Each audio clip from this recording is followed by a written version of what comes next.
రహదారుల విస్తరణలో భాగంగా హైదరాబాద్లోని కేబీఆర్ పార్క్ చుట్టూ రహదారికి ఒకవైపు ఆస్తులు సేకరించాలని జీహెచ్ఎంసీ భావిస్తోంది.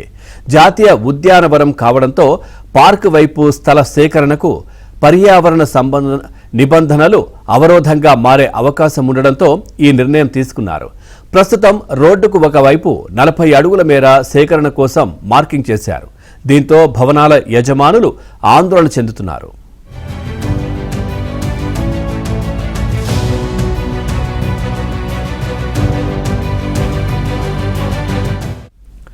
మాస్టర్ ప్లాన్కు భిన్నంగా ఆస్తుల సేకరణ ఉండడంపై యజమానులు అభ్యంతరం వ్యక్తం చేస్తున్నారు. ఇది సాంకేతికంగా న్యాయపరంగా అవరోధంగా మారుతుందని అధికారులు పునరాలోచనలో పడ్డారు. ఈ క్రమంలోనే ఉన్నత స్థాయి ఆదేశాలతో వంతెనలు, అండర్ పాస్ల కోసం ప్రకటించిన టెండర్ నోటిఫికేషన్ను జీహెచ్ఎంసీ రద్దు చేసింది. ఆస్తుల సేకరణపై స్పష్టత వచ్చాకే ముందుకెళ్లాలని భావిస్తున్నారు. హెచ్సిటీలో భాగంగా కేబీఆర్ చుట్టూ 6 కూడళ్లలో 1900 కోట్లతో వంతెనలు, అండర్ పాస్ల నిర్మాణం చేపట్టాలని నిర్ణయించారు.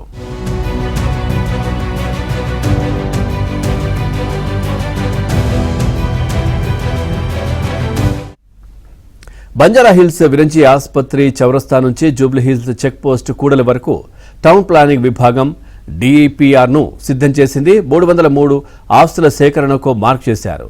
విరంచి నుంచి మహారాజా అగ్రసేన్ కూడలి వరకు 60 అడుగులుగా ఉన్న రోడ్డును 100 అడుగులుగా విస్తరించనున్నారు. రోడ్డుకు ఒక్కవైపు 20 అడుగుల చొప్పున ఆస్తుల సేకరణకు మార్కింగ్ పూర్తయింది. అగ్రసేన్ కూడలి నుంచి జూబ్లీ చౌరస్తా వరకు 80 అడుగుల రోడ్డు ఉండగా 120 అడుగులకు విస్తరించాల్సి ఉంది.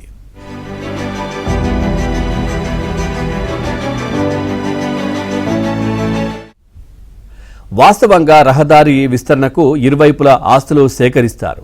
ఇక్కడ ఒకవైపు మాత్రమే మార్కింగ్ చేశారు. కాగా బీఆర్ఎస్ హయాంలో రోడ్డుకు ఇరువైపులా విస్తరణకు నిర్ణయించగా ఎన్జీటీలో పిటిషన్లు దాఖలై ప్రాజెక్టులు నిలిచిపోయాయి.